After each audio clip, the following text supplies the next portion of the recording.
Maybe you're frustrated, and maybe you're discouraged and wondering what your life is about because you're drinking at a well that doesn't have any water in it. You're eating bread that will never satisfy you.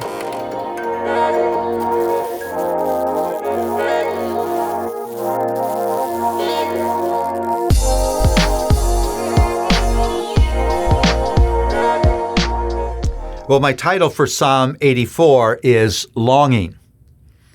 If I could peel up the layers and look into your heart, what would I say is the big longing of your heart? If you could ask God for absolutely anything, now be honest, what would it be? What in your life has left you dissatisfied? When you look back at a week and say, that was a rotten week, why would you say that? Or when you look back on a day and say, that was a great day, why would you say that? If you could ask God to change anything in your life, what would it be? I don't think we think about this a lot, but there's a way in which the direction of your life, your desires, your thoughts, your words, your actions, your choices are always shaped by the longing of your heart. Because the Bible says that we live out of the heart. I've said this before, but if you take all those verses in the Bible that discuss the heart, some 900 of them, the heart is the causal core of your personhood. The heart is the steering wheel. So what captures your heart will then shape your life. Your life is shaped by longing. How lovely is your dwelling place, O Lord of hosts!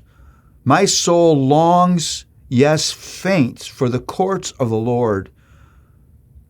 My heart and flesh sing for joy to the living God. Even the sparrow finds a home, and the swallow a nest for herself, where she may lay her young. At your altars, O Lord of hosts, my King and my God. Blessed are those who dwell in your house, ever singing your praises. There is no better longing than what is expressed in this psalm.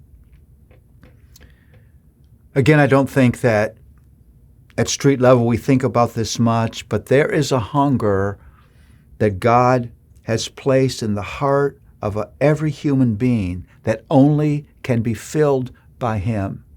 And what we mistakenly do is we try to satisfy that hunger with human acceptance. We try to satisfy that hunger with material things. We try to satisfy that hunger with success and power and control and sex and money. And the fact of the matter is that created things, the earth, will never satisfy the longing in your heart.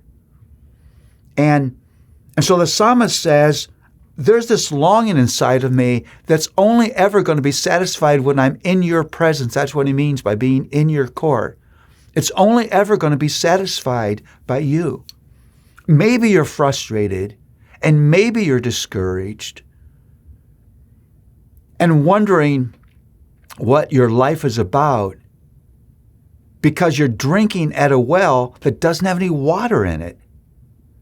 You're eating bread that will never satisfy you. You're looking to be fulfilled by things that cannot fulfill you. Well, Psalm 84 is in the Bible to confront that. Verse 5 says, "Blessed are those whose strength is in you." I love this. "In whose heart are highways to Zion." In whose heart are highways to Zion. Zion is Jerusalem. That's where the temple was. And to have a heart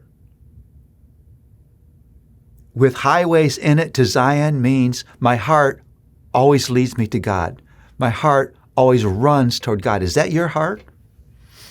Do you have a heart who has finally understood that my longing will never be satisfied by anything but God. And so my heart runs to him. Every day I run to him. He's the bread that fills. He's the water that quenches thirst. He is the gift that finally satisfies. That longing in your heart is a longing for him.